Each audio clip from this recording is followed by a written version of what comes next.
Do you offset it by running the ball more, knowing that, hey, these guys are going to look to come after us? We're not at full strength. We saw Miles Sanders have a career day a couple weeks ago. Do the Eagles get back to that mentality?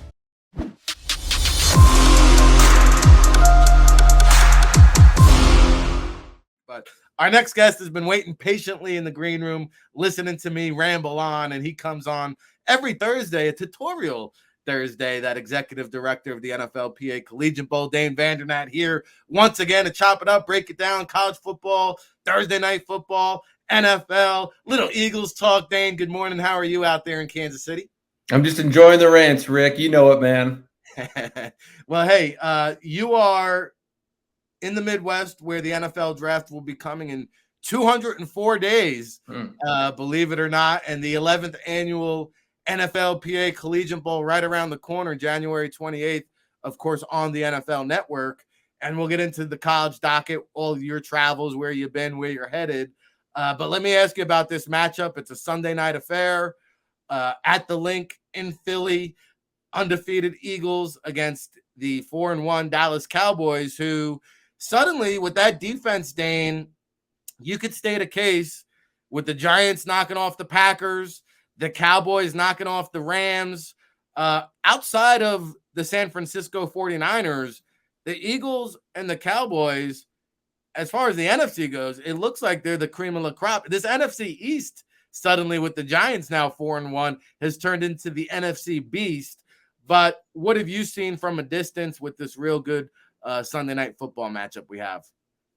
Well, shoot, Rick. I mean, I think you got some strength on strength in that regard, right? The Philadelphia offense against that vaunted Dallas defense. I think you've got some great matchups in it. Obviously, for the Eagles' sake, we need to get that O-line healthy. We need to make sure that, hey, we're going to be able, we know we're going to be licking our chops a little bit, or our wounds, I should say. We want to go lick those chops for the Cowboys, right? We're going to line up across from us. So, you know what? I think it's going to be a great matchup on that side. But, Rick, I really think we can't overlook this Dallas offense, right, that threw for a whopping 76 yards against the Rams last Sunday against this Philadelphia Eagles defense. I think the Eagles defense is going to come to play. I think it's going to make that game one-sided, and it's going to help take away some of those pass rushers that Dallas would love to have, pin their ears back and try and get after Jalen. Okay, that's interesting because, Dallas, they had 20 pressures on Matthew Stafford last week, 5 sacks, and this Dorrance Armstrong has got a career-high 4 sacks. Dante Fowler is a backup. Our good friend Sam Williams, who I've talked up on this show all week long, he's a backup. They've got DeMarcus Lawrence, who can get after the quarterback. And then, oh, by the way, our good friend Micah. I mean, they got like 5 bona fide pass rushers. They got some horses there. Yeah, no doubt, man. Oh, man. So let me ask you this. When you are facing a pass rush like that, and I'll get to Micah Parsons in a second, and you have a banged up offensive line, do you offset it by running the ball more, knowing that, hey, these guys are going to look to come after us? We're not at full strength. We saw Miles Sanders have a career day a couple weeks ago. Do the Eagles get back to that mentality? Absolutely. And you don't stay off that mentality, right? Because we know that pass rushers, they don't want to get off blocks. They don't want to play the run as much. So if it were me, I'd be running right at these guys. I'd be challenging their manhood of, hey, are you going to be able to withstand this? Because let's face it, Philadelphia's offense ought to be able to put some points up on the Cowboy defense. I can't say the same on the other side of the field, right? We know that if I'm the Eagles defense, if I'm Jonathan Gannon, I'm sitting there saying, we're going to take away Ezekiel Elliott. We're going to take away Tony Pollard. We're going to make this backup quarterback who, hey, you know what? He's played conservatively. They've protected him. Like we said, 16 pass attempts against the Rams, only 10 completions, less than 100 yards passing, and yet they win an NFL game. That's practically unheard of, Rick. So that tells you they're playing complementary football. If we can take away their run game defensively, make the backup quarterback beat you throwing the football, which I don't think he can do.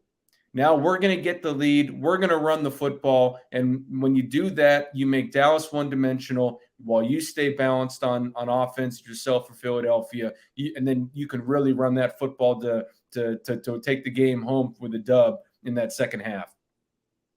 No, I agree with that strategy. And now let me ask you about Micah Parsons, because we saw him coming out of Penn State. I saw him as a sophomore at Penn State. Everybody was ranting and raving, and the scouts were trying to, peg a position. Where do we play him at the next level? Is he Mike? Is he a pass rusher? Is he a slot guy? I mean, he does everything, this Micah Parsons. So Nick Sirianni in his presser said, we're going to think more about Micah Parsons than anybody in his life this week.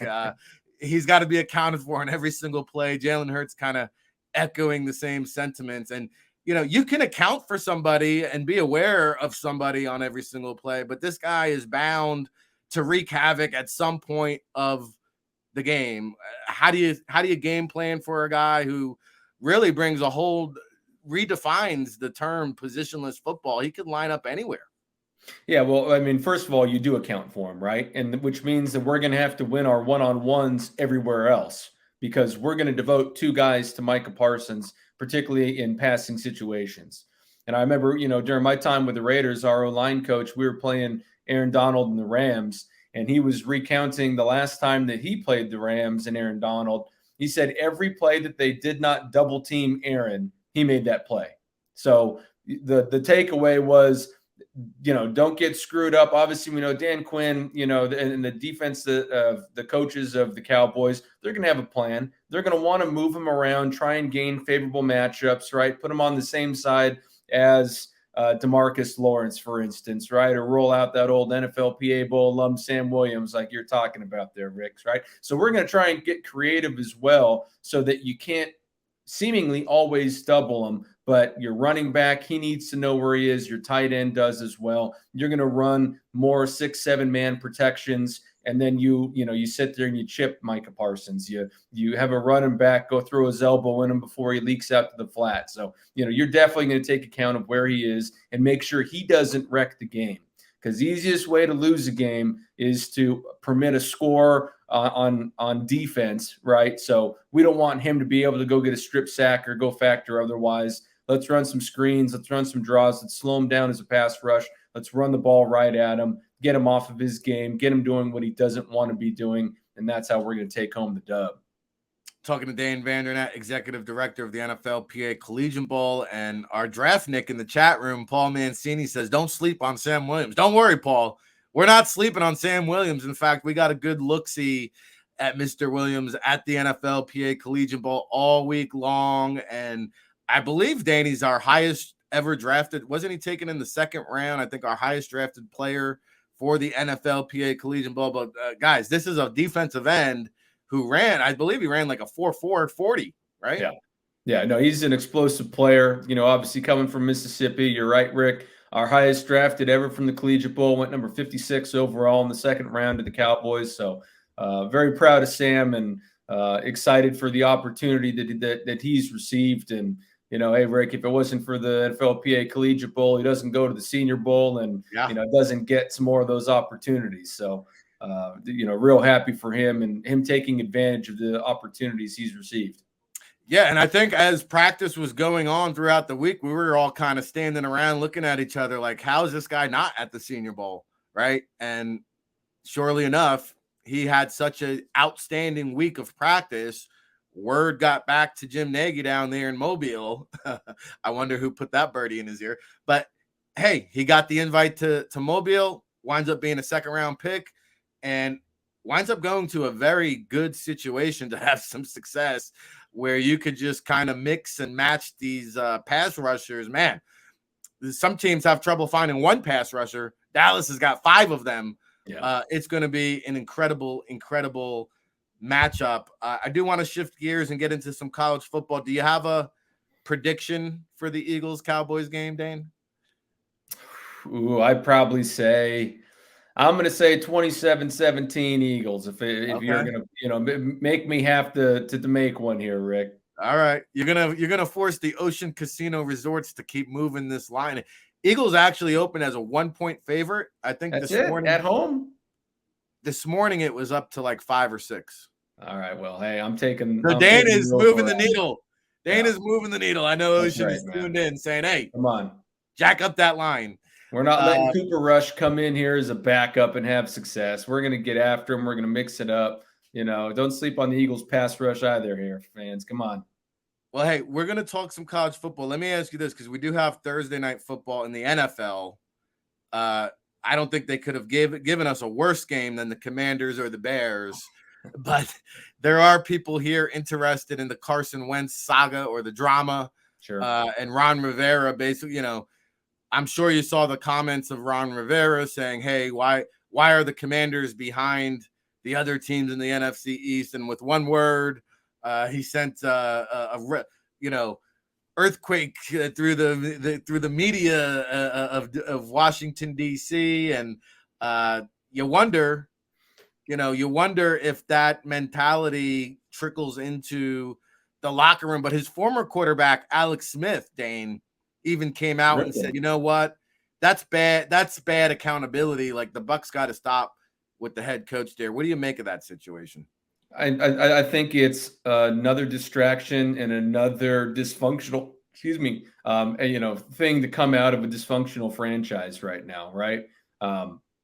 When you work for an NFL club, everything you do throughout the week is geared towards eliminating distractions and focusing your team on the task at hand, which obviously is this Thursday night, short week. They're traveling to Chicago, and now the head coach is going to create a distraction.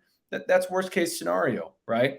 And, as everyone's opined and talked about, look, the Giants exactly haven't had a settled quarterback situation. They're in year one of a new system with Daniel Jones there. The Cowboys have a backup quarterback that's, in their situation. So it's not as though the NFC East is the AFC West. And, right. You have the four horsemen in a sense running. So, I do not agree with what Coach Rivera said. And I think there are a lot of things you can poke at the reason why the Commanders are where they are in the division standings. But, to me, Carson has not played great for Washington, but he's not solely to blame. And you don't want to throw him under the bus that way. That does nobody any good. And again, you're just creating distractions for a team that, let's be honest, doesn't need anymore. Yeah, I was surprised to see that. And the reporter, I think, was surprised too, because the follow-up was like, well, Ron, like, Coach, you chose quarterback. Like, are you sorry you said this? I think the reporter he's like, oh, I've got gold here on the media scrum. So I was, by the way, 12-3 against the spread, picking my NFL picks last week. I'm just going to dub myself the top handicapper in the nation. And this one's a pick 'em. Commanders at the Bears. I'm going to go Chicago in this one just to get it out there on the record. And I agree with some of the comments in the chat room. It's going to be like a baseball score. These guys are allergic to the red zone. So it's going to be a low-scoring affair. However, I think Justin Fields does enough to pull off the W. And, of course, we've heard Ryan Pohl there has kind of grown frustrated with Justin Fields, and that whole experiment could be gone, kaput, game over. Poles and his staff have been seen almost at every major quarterback prospects game throughout the college football season, Dane. And I know you've been traveling the country, and we'll get to your travels in just a second. JT Daniels is a quarterback in action. I see Baylor at West Virginia tonight. College football docket. A little bit better action maybe on the college football landscape than the NFL landscape with Baylor at West Virginia. Give us a player or two here that you're going to be watching. Sure. And before I do, Rick, I just want to comment on the whole Poles thing. I mean, and you know this, Bud, that as an NFL franchise, every team's going and looking at all these quarterbacks. So It's not as though, the Packers don't look at quarterbacks. Obviously, they drafted Aaron Rodgers when they still had Brett Favre. They drafted Jordan Love when they still had Aaron Rodgers. So just because, you're settled doesn't mean you're not still going and looking at all these top quarterback prospects. But I mean, at the same time, they inherited Justin Fields. We don't know what Coach Eberflus and Ryan Poles personally think and how Justin's been in that building. So for them, they have to do their diligence, right? You still need to weigh okay, do I want to take Will Levis or whomever you have as your number one quarterback over the guy that we already have? And you may sit there and say that, hey, Justin Fields is better than 2, 3, and 4. So unless we can get that top guy, we're staying with Justin. So, there are a bunch of different scenarios you can run through there. But, just real quick, I do think that every team's wise to always be doing their due diligence on every position, but, especially the quarterback. But no doubt. As far as West Virginia, you're right. You got JT Daniels, former SC Georgia transfer, big 5-star recruit. I like his teammate Dante Stills there, Rick, the defensive lineman, versatile skill set, more of that upfield penetrator, right? You can play all along the front. He's played defensive end. He reduces down, plays inside. He's even played some nose guard for the Mountaineers there, all Big 12 first team last year, 21.5 career sacks, 46.5 career TFLs. I mean, this is a guy who's been there now, has played a lot of football for the Mountaineers, continues to show up. And despite the fact that he's a little bit of a tweener size, I still think that a lot of these teams, Cowboys, for instance, run that scheme where, hey, we like guys that get off the football and can potentially, rip up field and create some havoc in the backfield. So, I do think he's going to have a lot of teams that are going to be potential suitors for him. I see him as a mid to late round pick, but a good football player there for West Virginia that I think everybody needs to familiarize themselves with. Yeah, and this one is going to be. It looks like West Virginia is favored by 3.5. Everybody's getting excited. I was 12-3 against the spread on the NFL side, guys. But if I had to tell you college football tonight, I would go Baylor over West Virginia. I think Baylor's in a different class, and they've got just a different pedigree with some of the recruits there. David Aranda, by the way, this Jalen Petrie that came out, the safety, is one of the best looking rookies of this young NFL season out of Baylor. I asked Aranda one question about Jalen Petrie, and he went off for like 15 minutes to break him down, and that's how special and unique of a talent Petrie is. But we also got a treat here in Philadelphia, little Temple Tough. This one on the road at UCF. UCF favored by 23.5. We know traditionally they've been able to put points on the board in bunches. Maybe not as much in recent years, Dane, but still a high-octane offense down there at UCF. How do you see this one? Yeah, they got Ryan O'Keefe, an undersized kind of slot receiver, but who can really run, so he's probably the marquee receiver in this game. But, don't sleep on Adonicus Sanders there for Temple Tough, Rick. Georgia Tech transfer, arrived this year and earned that single-digit jersey that we know exemplifies that grit, that leader, that professional mentality that Temple has, routinely put out over the years. With the exception of the Lafayette game, Adonicus has caught at least 4 passes in every game, caught 8 against Rutgers a couple weeks ago. Reliable possession receiver, good size. Excuse me. Again, he's not going to have the world-class speed that the Ryan O'Keefe kid across from is going to have over with UCF. But, Donicus, I want to see him show up tonight. He leads the team in receptions on the season. Be a great night for him to really arrive on the scene, if you will. Yeah, and, 23.5 is a lot of points. UCF is outscored. They outscored SMU last week 41-19. So they're capable of putting points on the board. I wouldn't touch it personally, guys. I think it'll be a little bit closer than 4 scores. So we'll see. We'll talk about it tomorrow. That's for sure. If Temple loses, they would drop to 2-4. You wonder if they'll be reaching out to good friend Matt Rule there. And oh, by the way, your PJ Walker will draw the start for the Carolina Panthers this week, who's undefeated as a pro, Dane, between 7 starts in the Alliance League, the XFL, and 2 starts in the NFL. He's 7-0 as a pro quarterback, that PJ Walker. So a lot of Temple Tough still floating around the NFL. And we're talking to Dane Vandernat. Thank God we still have some time, because we get to see where your travels for the 11th annual NFLPA Collegiate Bowl, again, January the 28th. 2023 out in Los Angeles on the NFL Network. Go to collegiate.nflpa.com for more information. Dane, if you would like the scouting breakdown and analysis, puts all of his scouting trails and journeys and tribulations up on the website. We also do the NFL Alumni Spotlight watch each week. Sam Williams might be making an appearance in there, but a lot of great alumni in the National Football League, a lot of future alumni that you're on the hunt and the prowl for, scouting the nation, looking for talent. Tell us where you were last week, who you saw, and what you liked. Yeah, so last week, like we talked about, Rick, we're down to seeing an FCS Missouri Valley Football Conference rivalry game, Missouri State against Southern Illinois.